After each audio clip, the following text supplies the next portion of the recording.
然后胸廓下面的朝向，胸廓形成了腹部的朝下的面，然后在胸廓的底结束，形成了一个腹部朝上的一个面。这腹部的转折和胸腔也是相关的。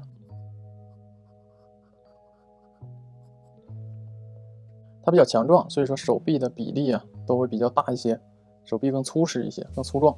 然后它三大体块呢，动态不是那么特别的大，只有微妙的一点，但是也可以看得出来，胸腔是微微挺起来的，所以说能看到胸腔的底面。然后这个视平线呢，大概在这儿，然后所以说在上半部分是略微有点仰视的，所以能看到一点点底面，就是头部的底面。然后这个头呢，又是完全转过去的，中线在这里看不到。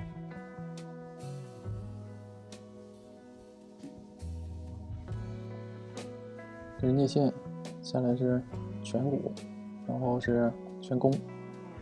然后头的造型，在耳朵的后面是乳突，从乳突连接下来的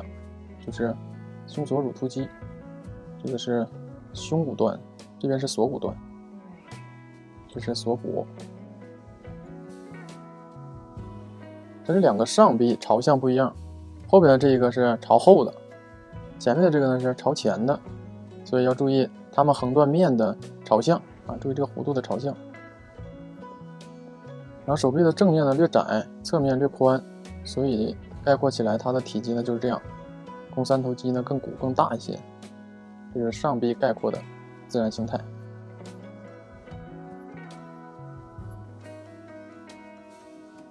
手肘的这个小方块。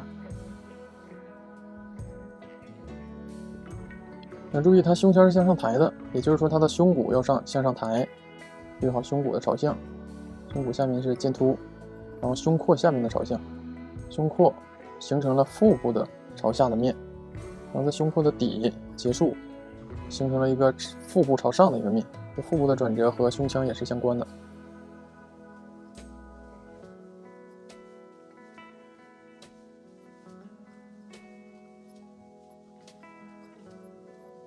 就是胸大肌的厚度，在外侧这里靠近腋下这一块呢比较厚实。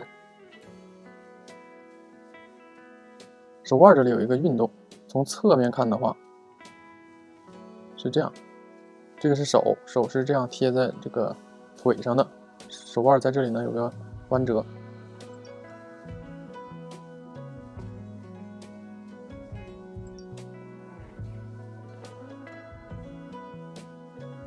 然后两个大腿朝向不一样，这边看到的更长一点比较偏内侧，这边呢看到的非常短，就是朝向我们的，就是这边腿的圆柱是朝这儿的，这边腿的圆柱是朝这儿的。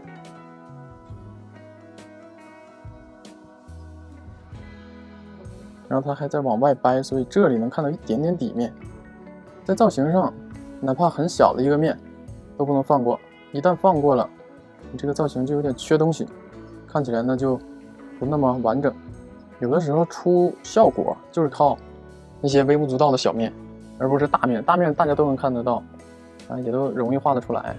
就看谁能够把所有关键性的结构和面都表现到位。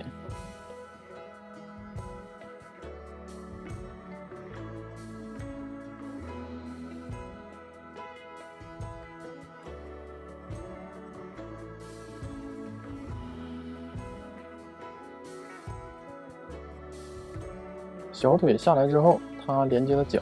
这个地方呢是足背最高的地方，然后一直连接到拇指这边，